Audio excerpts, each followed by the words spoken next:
Jonas Mekas. Vilkas. Ištrauka. Jie pagavo vilką. Uždarė jį. Ir jie apstojo jį visi ratu ir tada liepė jam šokti. Jie juokėsi ir jie keršijo vilkui. Kas jiems, kad vilkas nemoka šokti? Kas? Šok, vilke! Rėkė jie ir jis dairėsi vidury. Jis neturėjo pasirinkimo. Jis buvo jų belaisvis, jis privalėjo paklusti. Ir jie vis šaukė, jis toliau stovėjo ir atkakliai žiūrėjo į juos. Kas mane privers šokti?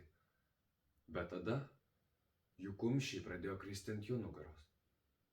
Jie mušė jį pagaliais. Jie mušė vilką.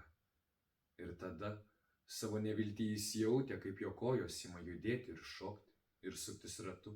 Jis ėmė bėgti ir suktis, jis sukos ir bėgo ratu, ir tai buvo neviltis. Tai buvo šokio pradžia. Jis nenorėjo. Jis nekentė jų. Tai ne aš, tai mano kojos, tik mano kojos šoka, unkštė jis. Bet kas girdėjo? Kas supras vilką? Ir jis norėjo tik žiūrėti su panieka į juos, bet jis jautė, kad jo kojos neklauso jo ir jis sukos ratu. Jis sukos ratu ir jis sukos, ir tada jis tikrai jau manė, kad jis jau šoka. Jis šoka. Vilkas šoka!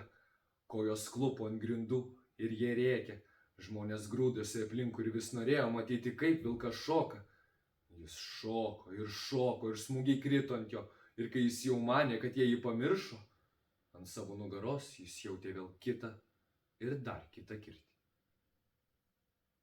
Jis nenorėjo. Jis galėjo taip atsigulti ir leistis mušamas. Jis buvo drąsus vilkas, bet kojos buvo bailios. Jis žinojo, kad jos yra ribotos ir kad jis nemoka šokti, bet jis šoko. Kam versti vilką šokti? Kam? Ar jis yra šokėjas? Kokios jo kojos? Kas supras, jeigu vilkas sakys, kad jam sunku? Kad vilkui gali būti sunku? Jis yra vilkas. Jis yra plėšikas. Šok, vilke, šok, savo laisvę šoki. Tu nemoki šokti, vilke, tu neišmokai nei girioje, nei sniege, tu neišmokai.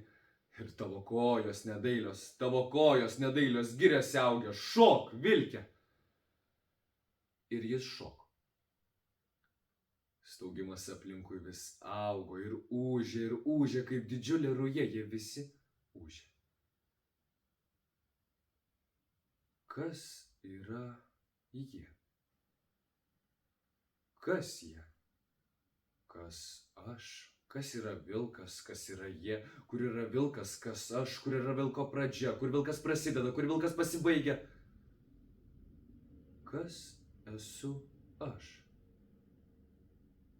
Kas yra jie?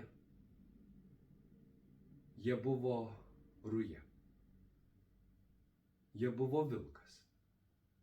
Ir kas jis buvo, jis pats nežinojo daugiau, bet jis jautė, kad to jis jau niekados nežinos. Tai buvo paskutinis jo klausimas. Klausimas, kurį jis jautė kaip paskutinį jo klausimą. Kas esu aš? Kas yra jie? Ir jie dar vis šoko aplinkui, ir trypė, ir ūžė, šok, vilke, šok. Bet vilkas buvo laisvas. Ir to jie niekados nežinos jau.